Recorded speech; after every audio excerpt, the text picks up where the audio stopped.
एक कंकर में शंकर समाहित होता है।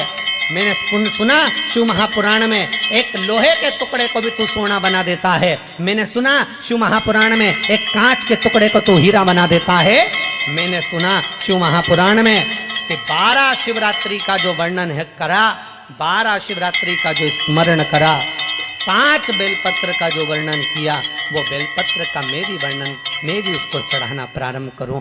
12 शिवरात्रि पूरी होगी, मेरा देव अधिदेव महादेव सुनेगा जरूर और मेरी झोली भरेगा।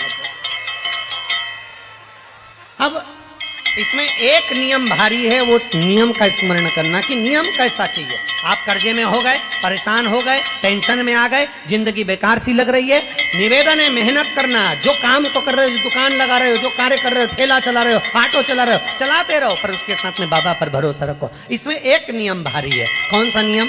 कि मान लो 12 शिवरात्रि में आप 1-2 शिवरात्रि शिव जी के मंदिर पहुंच गए, तीसरी शिवरात्रि पर भूल गए या किसी कारणवश कहीं दूर चले गए, ना जा पाए, तो घर के जितने सदस्य हैं सबसे निवेदन है कि 12 महीने की शिवरात्रि का नियम बना रहे हो तो घर के सभी लोग बेलपत्र चढ़ाने का नियम बनाओ। उसका कारण ये है, घर का एक व्यक्ति अगर बाहर चले भी गया, घर का दूसरा व्यक्ति शिवरात्रि को भूल भी गया, घर का तीसरा व्यक्ति किसी कारणवश काम में लग भी गया, तो घर का चौथा व्यक्ति तो शिवरात्रि याद रखेगा और हमारा नियम पूरा हो जाएगा। नियम पूरा हुआ तो हमारा कार्य पूरा।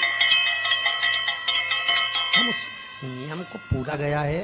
महामृत्युंजय मंत्र का यदि हम किसी ब्राह्मण से अनुष्ठान करवा रहे हैं,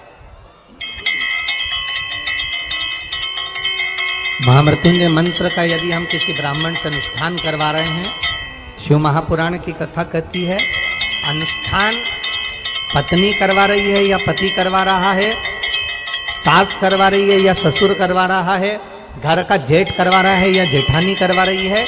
शिव महापुराण की कथा कहती है जितने लोग आपके घर में रह रहे हैं, जितने लोगों के साथ आप 24 घंटे घर के अंदर रह रहे हैं, जब हम पशुपति व्रत करें या महामृत्युंजय का अनुष्ठान किसी ब्राह्मण से करवा रहे हैं या मंदिर में हम अनुष्ठान करवा रहे हैं, तो भी हमारे चित्तवृत्ति से हमारे परिवार वालों को ये मालूम होना चाहिए कि मैंने उन ब्राह्मण के द्वारा अपने परिवार के हित के लिए, अपने बुजुर्ग के हित के लिए, अपने घर के हित के लिए मैंने महामृत्युंजय का अनुष्ठान करवाया है। उसका पुण्य 4 गुना बढ़ता है, जिससे घर के लोगों में कोई विस्मयता उत्पन्न ना।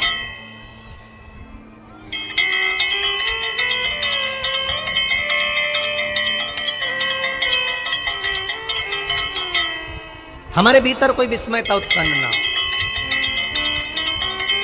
हमारे मन के भीतर कोई भेदभाव उत्पन्न ना हो। और हम तो यहां तक कहेंगे, आप अगर शंकर जी के मंदिर में जा रहे हो, 1 लोटा जल चढ़ा रहे हो, शंकर जी के मंदिर में पहुंचकर 1 लोटा जल समर्पित कर रहे हो, तो भी आपके घर के लोगों को मालूम होना चाहिए कि ये पास वाले शिव मंदिर में गई है, मेरे पास के मंदिर में मेरा घर का बच्चा शंकर जी को जल चढ़ाने गया है, मेरा पति पास के मंदिर में शंकर भगवान को जल समर्पित करने के लिए गया है। ये घर के लोगों को ज्ञात होना चाहिए।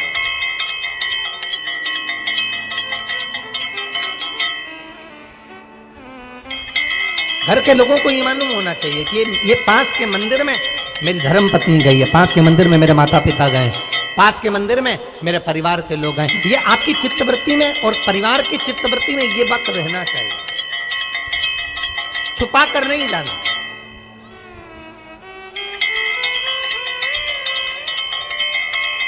छुपा कर भगवान के मंदिर में नहीं जाना, छुपा कर पशुपति व्रत नहीं करना। महाराज, शिव महापुराण की कथा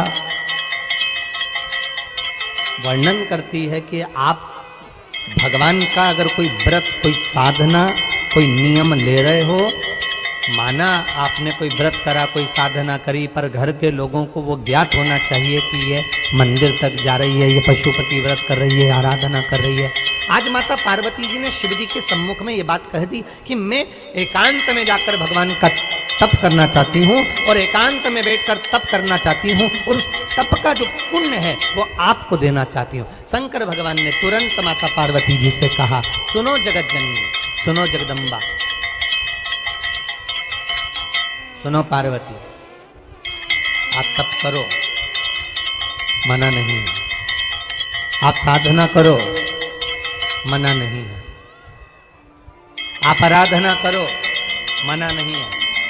और आप सोचो कि आपकी करी गई तप साधना का पुण्य आप मुझे दे दो, तो भगवान तुरंत कहते हैं पार्वती जी मुझे आपके तप साधना का पुण्य नहीं चाहिए, आप अपना पुण्य अपने पास में रखो, हमें आपका पुण्य नहीं चाहिए।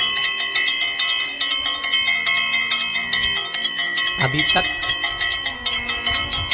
जितनी शिव महापुराण की कथा हुई, उस कथा में आज तक ये बात नहीं निकली जो आज आप लोगों के बीच में इस भोपाल नरेला विधानसभा में जो कथा चल रही है, इसमें ये कहना चाह रहे हैं। बड़ा ध्यान लगाकर सुनना। आप अगर 5 महीने